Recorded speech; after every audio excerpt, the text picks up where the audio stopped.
In June 1776, Thomas Jefferson, assisted by John Adams and Benjamin Franklin, wrote the lines that announced the spirit of the American Revolution. We hold these truths to be self-evident, that all men are created equal, that they are endowed by their Creator with certain unalienable rights, that among these are life, liberty, and the pursuit of happiness. And thus the Declaration of Independence expressed the ideas of John Locke, because he, more than any other philosopher, inspired Jefferson, who once said that Locke's ideas were perfect as far as they go. As far as they go, Jefferson said, in that they were restricted only to theory and not to practice. The job of the American Revolution was to implement Locke's ideas, to translate theory into reality. And I believe that the American experiment has done precisely that. And so today we'll look at that. But before we go to John Locke, let's pause for a moment on Thomas Jefferson. Thomas Jefferson, some will say the greatest of our presidents. He not only penned those lines from the Declaration of Independence, he understood those lines. He was a president then who did not need speechwriters, a president who managed in his action as well as in his theory to demonstrate originality and creativity and imagination, a president then that in terms of setting standards, high standards of politics, we yearn for a person of that caliber today. And as we look at our field of presidential candidates today, not only today though, for decades past, we wonder why no presidential candidate, no politician on either side, among any of the parties, reminds us of Thomas Jefferson. Why should that be? We need to pause, it seems to me, to reflect on that question. And yet, when we think about political theory, and this is the context with which we were discussing Locke yesterday, there are those political theorists who stress leadership and those who do not. When we spoke about Hobbes yesterday, we talked, especially in the second lecture on Hobbes, about approaching political theory in terms of three categories of thought, three distinct modes of analysis, three types of conceptualization. And in the context of those three types, we spoke of the idealists, signified especially by Plato, the first, most prominent, magnificent political theorist that sets forth those high ideals of justice and of virtue. And we spoke of Thomas Hobbes and Machiavelli, the realists. In terms of the realists, we emphasized the way in which they were unlike the idealists for obvious reasons, that the realists were concerned with security rather than with virtue and justice. But we talked also about the way in which the realists and the idealists were alike, and that is that both emphasized leadership. Both of them emphasized a desperate crisis, the political situation within which they found themselves, and the way out of the crisis being a restoration of a strong, a powerful, centralized political state. And that this political state had to have a strong, a powerful leadership. And so, although Plato and Hobbes were centuries apart in terms of time, but more than that, eons apart in terms of thought, in terms of their respective concern for, say, education. Plato thought that education would create a state of virtue and reason, and Hobbes thought education was pointless in terms of fashioning an ideal state. In terms of the differences, they were enormous, but in terms of the similarities, they were considerable too. That is, the way in which both of them emphasized leadership, centralized power, a dominant state. When we came to the third group that we talked about only briefly yesterday, but we're going to focus on today in the context of Locke, we come to a group that we call not the idealists, nor the realists, but the reformists. The reformists, led especially by Aristotle, whose debate with Plato we recorded, the reformists begin with the assumption that we're not in a state of crisis. The situation is not as bad as Plato and Hobbes would have it. We don't need radical surgery for a malignant tumor. Rather, we need some palliative measures, we need some minor treatment, and we can rely on the institutions, the traditions, the customs, the conventions that we have and use them well.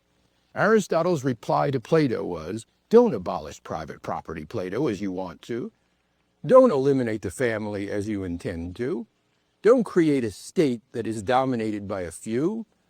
Rather, create a state that is moderate, that is in accord with my Aristotle's view of the mean, the Aristotelian mean being, of course, his main contribution to ethics and political theory. When we think then about the reformists, we think of a direct line from Aristotle to John Locke.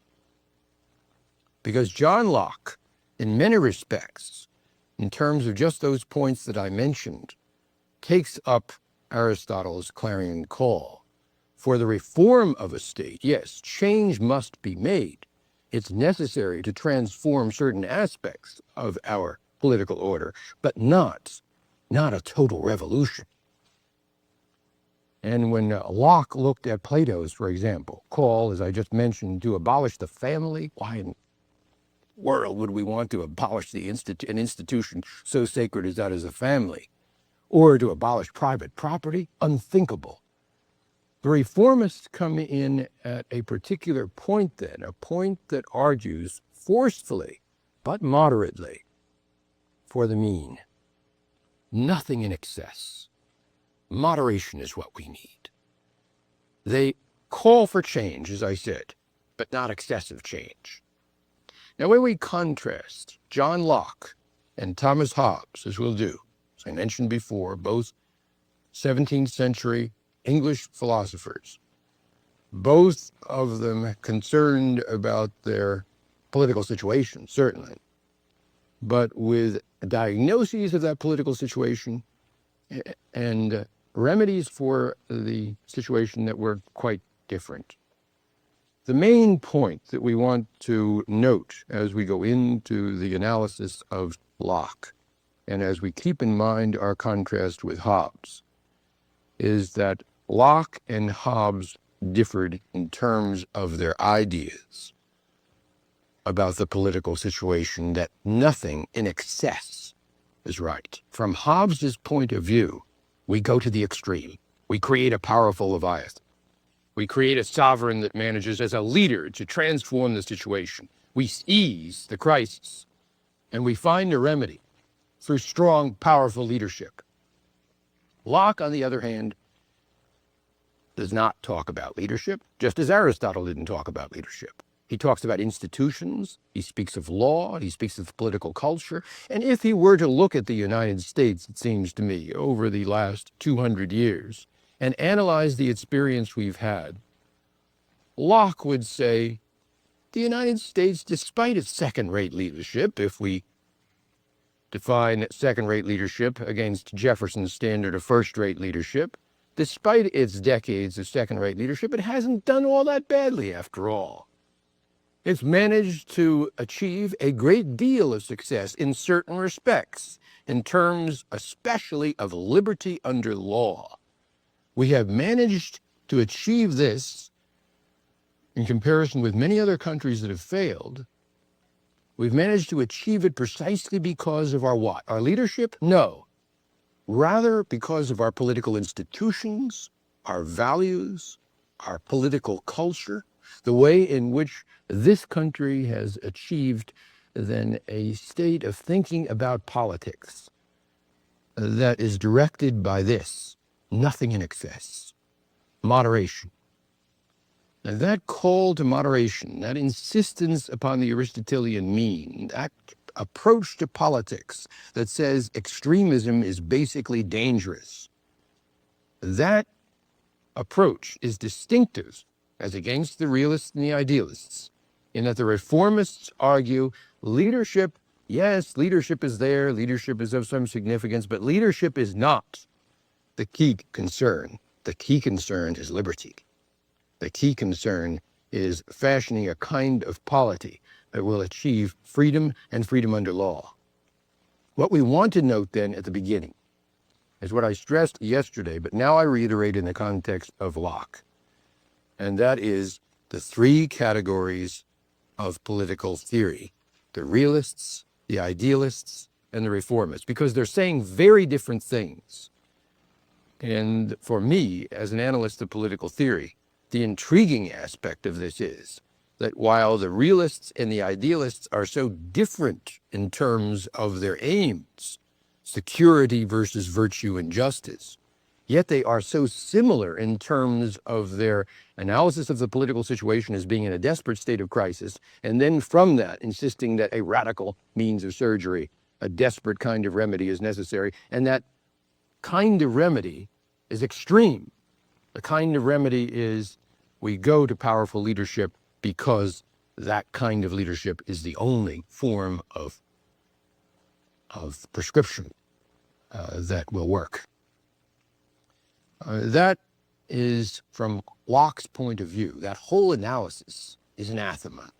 We're not in a state of crisis. We don't need powerful leadership. Powerful leadership will produce despotism, tyranny. What we need above all is a respect for institutions, nothing in excess, for liberty under law. That's the message of Locke as we go to him. But we go to him in the context of this text, of his second treatise of government, and try to spell out in the context of the second treatise on government, precisely in his own words largely, what he set forth. The second treatise on government was written as a reformist tract. He states specifically that his appeal in the second treatise on government is to achieve a sense of liberty under law within the context of British institutions. And as we go to it, Locke characteristically begins with a definition of power.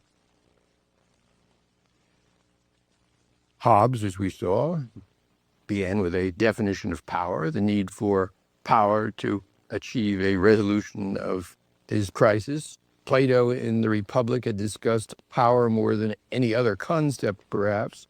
That is, the need to apply power to a situation. Politics is about power in order to resolve the crisis. Locke, notice in the beginning of the second treatise, talks about power in another way. Political power I take to be a right of making laws with penalties of death, and consequently all less penalties, for the regulating and preserving of property. We want to stop there because Locke is using, when he uses the term property, a 17th century definition of property. That is, property means not only one's personal possessions, but one's life as well. He'll refer to property throughout the second treatise. If you've read it, you're aware of this, constantly using that term. If we restrict the meaning of property only to personal possession, we distort the connotation of the word. That is, Locke is using property then in an inclusive sense. It means one's own personal life as well as one's own personal goods. So preserving property and in the defense of the Commonwealth from foreign injury. All this only for the public good. The emphasis now is upon the use of power for the public good. And by public good, as we'll see, he means the good of the majority. He, after having stated his definition of power, then proceeds to his concept of the state of nature. A state of nature is an important idea within the context of 17th century British philosophy because Thomas Hobbes had also set forth his idea of the state of nature. A state of nature, from Hobbes's point of view, as we'll see when we contrast it with Locke, was absolutely crucial. This natural state of humankind that Hobbes conjured up was critical for his political philosophy, and for Locke, too. He begins with this idea of the state of nature, the natural disposition, natural condition of humankind. He begins with this at the opening of the second treatise, because it is such a fundamental aspect of his thought. To understand political power rights, Locke begins in the second treatise on a state of nature, chapter 2 this is, and derive it from its original, we must consider what state all men are naturally in.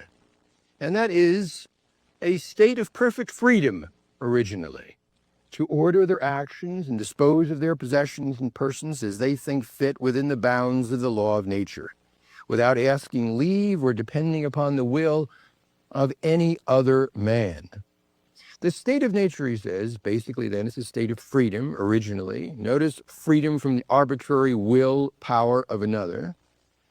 And then second is a state also, he says, of equality, wherein all the power and jurisdiction is reciprocal, no one having more than another, there being nothing more evident than that creatures of the same species and rank, promiscuously born to all the same advantages of nature and the use of the same faculties, should also be equal one amongst another without subordination or subjection. This equality of men by nature, Locke says, is the foundation of the obligation of mutual love amongst men. Thus far, then, we have the state of nature, the natural condition of humankind, characterized in extremely benign terms, commendable terms. That is, the state of nature, the natural disposition of humankind, is characterized by freedom, by equality, and a state of mutual love or a sense of obligation among individuals. Hobbes saw the state of nature in the opposite way, as we saw when we discussed Hobbes previously. That is, the state of nature for Hobbes was far from a benign state. It was a malign state, characterized in those mortal words of Hobbes as a condition which was nasty, poor, solitary, brutish, and short, a group of wolf-like individuals at each other's throats, where the fear dominated in the state of nature was that the other individual was your potential murderer. From Locke's point of view, I want to note this well, the state of nature, what we naturally are, is far from malign, far from wolf-like. It reminds us of a group of British gentlemen sitting around tea and in a civilized manner, conversing, shaping their natural disposition in a way that is basically polite, mannerly, considerate, kind, gentle. That's the state of nature from Locke's point of view. Locke continues, though, focusing on the idea of freedom. He says, but though in the state of nature there is a state of liberty, yet it's not a state of license. Though man in that state has an uncontrollable liberty to dispose of his person or possessions, yet he has not liberty to destroy himself. The state of nature has a law of nature to govern it, which obliges everyone, and reason which is that law which teaches all mankind that being all equal and independent, no one ought to harm another in his life, in his health, in his liberty, or in his possessions. Everyone, as he is bound to preserve himself, so by the like reason ought he, as much as he can, to preserve the rest of mankind, and may not, unless it be to do justice on an offender, take away or impair the life of what tends to be the preservation of the life, the liberty, the health, the limbs, the goods of another. So we want to think about this concept of the state of nature. It's a crucial idea for both Hobbes and Locke. And as I said, the difference is profound between them. And the fact that the difference is so great underlines the nature of the political philosophy that's to spring from the thought of both Hobbes and Locke. In terms of Locke, the state of nature is not, as it was not with Hobbes, some mythical golden age that existed in the past. It was more than that. It was part of us today. It was what constitutes our natural impulse, our inherent behavior, our intrinsic attitudes. Our state of nature was our natural condition as we would be without government. From Hobbes's point of view, as we would be without government would be to tear one another apart in a state of fearsome, ferocious anarchy. From Locke's point of view, how we would be without government would be to exist in a state of relative consideration, relative kind, gentle behaviors, a state of, as I said, relatively benign attitudes. And what does that mean for Locke's philosophy as opposed to Hobbes's philosophy? It means that government, when it comes into the picture, is not to administer in a powerful, omnipotent way to a desperate situation and resolve it. It means that our state of nature is relatively good. We're not in a state of crisis. We're in a situation in which the moral fabric of the society is constituted by a set of values that's benign. Now, this is important because when we begin with an idea like that about the state of nature, the society being constituted by a set of values, okay, then we don't need an all-powerful government to transform it. Locke begins here, as Hobbes had, but even more so, to distinguish then between society and government. And the distinction is this: society is natural, it's good, it has values within it that are to be admired, that people within that society group naturally together in freedom and equality. Remember the phrase, an obligation to mutual love. When government comes in, it does have to serve a task, an important task, an even indispensable task. But that task is not to change the whole situation. It's rather to contain it, or as we like to say, when government comes in, it serves the purpose of a kind of security guard, a night watchman, to make sure that the basic operation of society continues as it will. The moral fabric of the society being good, the nature of the state or the government being at best expedient, that's Locke's point of view. So we have then this stark contrast between the two of them, between Hobbes and Locke, or the implications that follow. Now, as I said, government does come into the picture, and that is, government from Locke's point of view is obviously necessary. I mean, after all, he writes the social contract to talk about how with a social contract we must form a government. But why is government so important? Well, he follows with this comment. In the state of nature, everyone has the executive power of the law of nature. I doubt not, but it will be objected to that it is unreasonable for most men to be judges in their own cases in terms of this law of nature. That self-love may make men partial to themselves and their friends. And on the other side, that ill nature, passion, and revenge may carry them too far in punishing others. And hence nothing but confusion and disorder will follow, and that therefore God hath certainly appointed government to restrain the partiality and the violence of some men. I easily grant then that civil government is the proper remedy for the inconveniences in the state of nature. Why government then?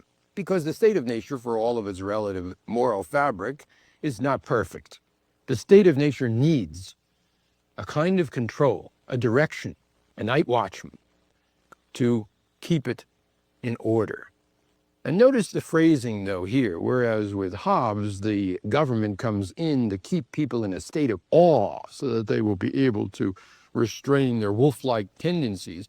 From Locke's point of view, government administers to the inconveniences in the state of nature, because some men, because of their self-will and their partiality and their jealousy, some men will defy the basic moral fabric of society, the natural law of non-injury. Some individuals will do that, and therefore we must, from Locke's point of view, be concerned with a task, the task of constructing a government. And that government then moves in to control the situation. We want to look at this then at the start, and that is government is limited, government is restricted. Government is directed to a particular relatively small task, and that task is to administer to a society that's okay, begin with, but that needs some control. Now, in order to do this, Locke, following Hobbes, sets forth a view of a social contract, the title of the book. And he introduces the social contract again early on in the book when he says, it is a compact that puts an end to the state of nature between men. A compact that ensures men agreeing together mutually to enter into one community and make one body politic. We are naturally, in the state of nature, Locke says, induced to seek communion and fellowship with others. This was the cause of men's uniting themselves at first in politic societies. But I moreover affirm that all men are naturally in that state, and remain so until by their own consent, through a contract, they make themselves members of some politic society. Well, there are a couple of points that we need to note, which are obvious here. First of all, he pins it on a compact, an agreement, a contract among free and equal individuals to enter into a limited state government that will address this problem of the inconveniences in the state of nature. Notice the emphasis now that individuals enter into this state now of government as opposed to nature, this state of government as a result of their own consent. This is essential. Hobbes had said this too, except that from Hobbes's point of view, the consent was gained as a result of desperate individuals driven from a state of terrible fear in the state of nature into the state of government, so that they embrace an authoritarian rule that will administer to their terrible problems, the problems of being unable to control civil strife. From Locke's point of view, it's the opposite. We move in because of the inconvenience for this contract. We agree to this. There's an element of consent, but there's no sign of desperate individuals driven to this state as a result of their terrible despair over civil war and all the rest. From Locke's point of view, then, the contract is vital in administering to our needs. And further on, in chapter 8, in the social contract, Locke goes on to clarify more of what he means by the contract. Men being, he says, as has been said by nature, all free, equal, and independent, no one can be put out of this estate and subjected to the political power of another without his consent. The emphasis on consent. Contract means giving one's consent to a form of government. When any number of men have so consented to make one community or government, they are thereby presently incorporated and make one body politic, wherein the majority have a right to act and conclude the rest. Now, this is Locke's statement of democratic government. A contract wherein the majority agree to pursue a certain course of political action. Hobbes had not spoken of the majority. It is Locke and not Hobbes that begins what we call the stream of democratic thinking in political theory. Not the only stream, there is a stream also that goes to Rousseau, but from Locke's point of view, this stream of thinking emphasizes the majority. Now, there are limitations on this. This is the 17th century in England. First of all, no women are permitted to join in this consent. Women have no political rights, obligations at this point at all. So we have half the population cut out of this. But in addition to that, Locke is speaking not only but primarily about property holders, just as Aristotle had.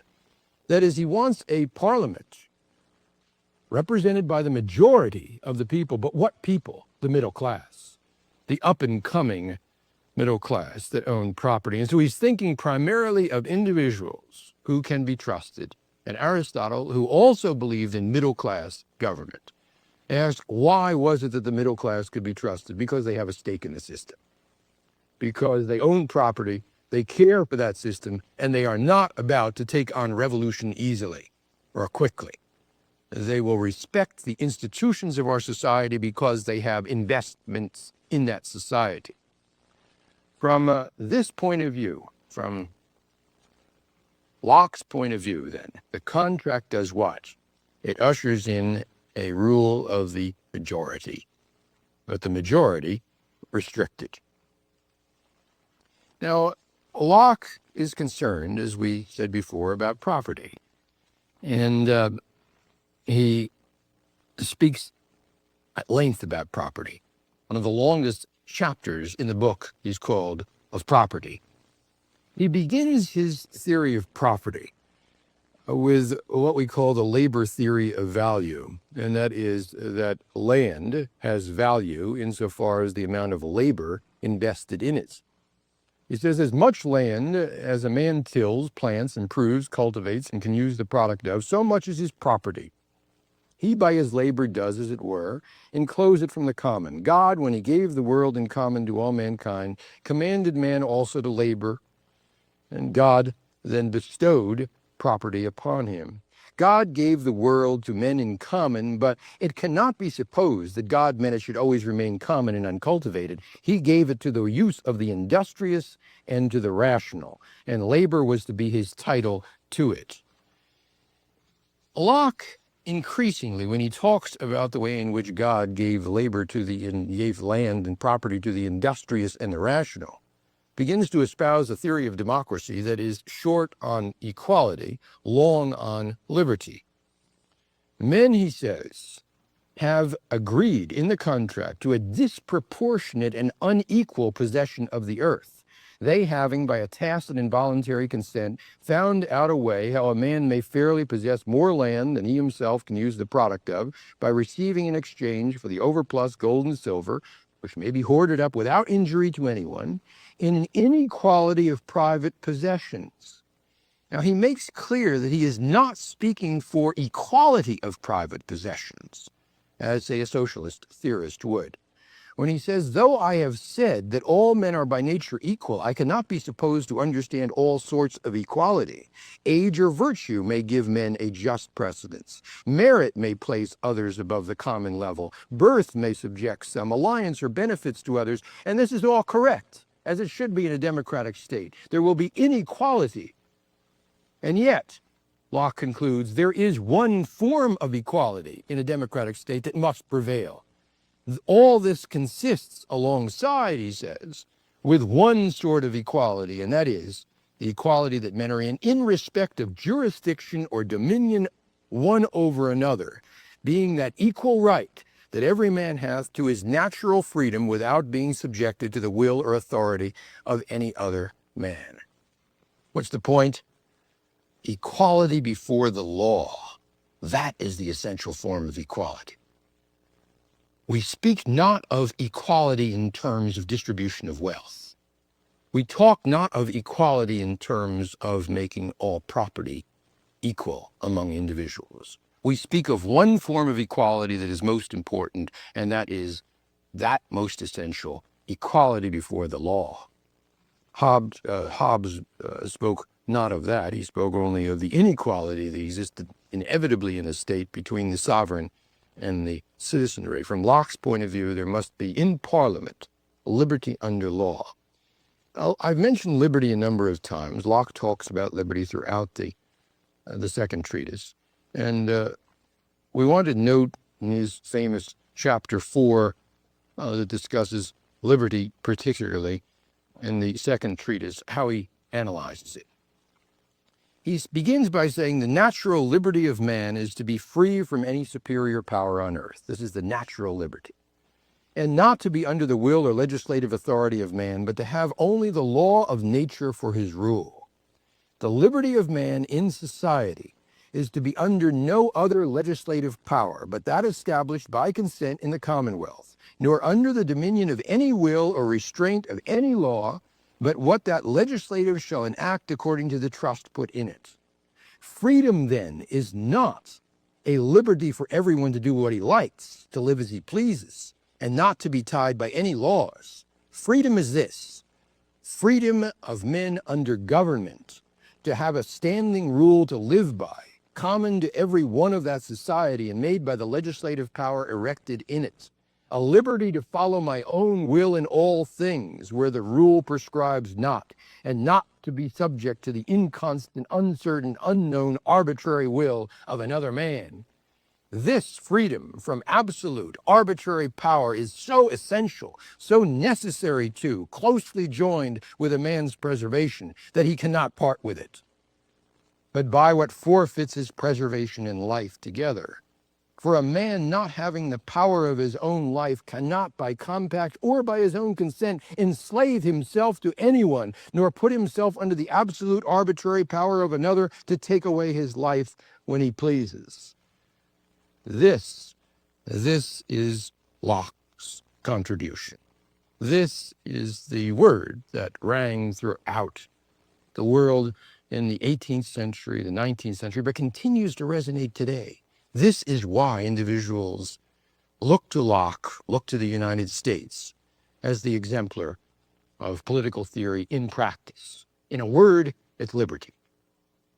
Freedom under law, but law must never, in the state of nature or in government, never put an individual under the arbitrary will or power of another man.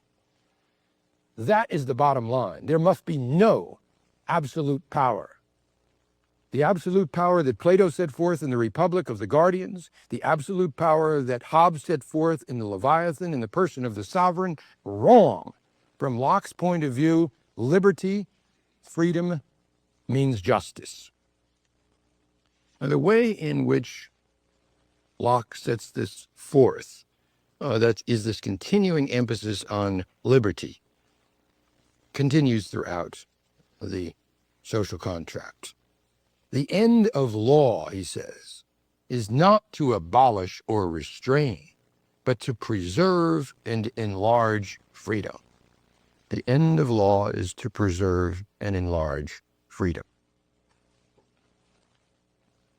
But he says, where there is no law, there can be no freedom. For liberty is to be free from restraint and violence from others, which cannot be where there is no law, and therein not to be subject to the arbitrary will of another, but freely follow his own under law. See the absolutely crucial connection between liberty and law? And that is that in the natural state, there was liberty, but no law, except the natural law that we should not destroy ourselves and one another. But that natural law wasn't always observed, so we have government come in, and we have government set forth a set of laws. Where there are no laws, there can be no liberty. The emphasis then is in good British liberal thought, because Locke is the progenitor now of the liberal way of thinking in the 18th and 19th, 20th centuries, this connection, this intimate connection between liberty and law. Now we want to note that, note it well. From Locke's point of view, remember, law exists to enlarge freedom, but without law, there can be no freedom. And now Locke says that we must not have the arbitrary will of another individual. We must never be under the absolute power of a sovereign or a totalitarian government. The kind of government that he wants, say, is best represented in the power, he says, of the legislative. And this is why there is no theory of political leadership in the second treatise. The leadership comes from the legislative, but that is such a vague notion of freedom that we have none of the emphasis we have had in others, as we said, but recently too, in the power and the leadership in the executive.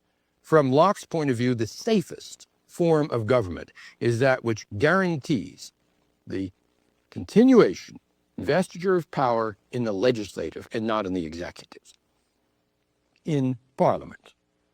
He says in chapter 11, the great end of men's entering into society, being the enjoyment of their properties in peace and safety, and the great instrument and means of that being the laws established in that society, the first and fundamental positive law of all commonwealths is the establishment of the legislative power. This legislative is not only the supreme power of the Commonwealth, but it is sacred and unalterable in the hands where the community have once placed it. Why the legislative?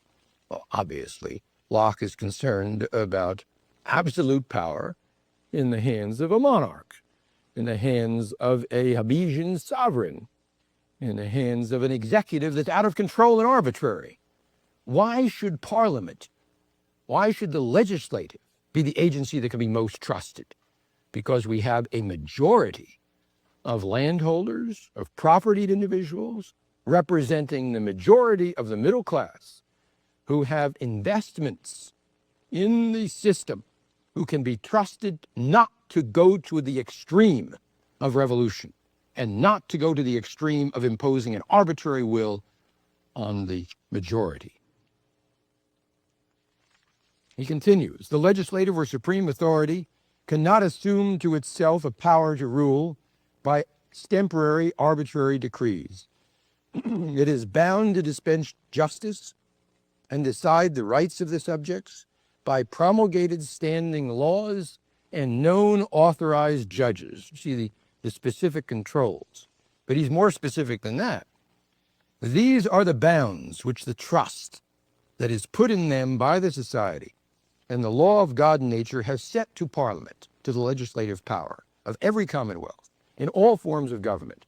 What are the specific bounds? First, they are to govern by promulgated, established laws, not to be varied in particular cases, but to have one rule for rich and poor, for the favorite at court and the countryman at the plow. That is, there is not to be one rule for the rich and another for the poor, but one rule alone for the rich and the poor. Second, these laws also ought to be designated for no other end ultimately but the good of the people.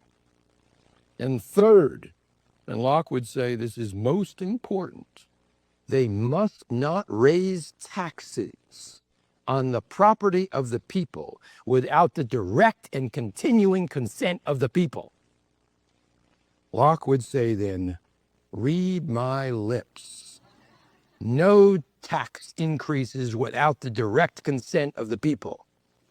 And of course, the British Parliament meant direct consent, that is, continuing consent, not just every 4 years.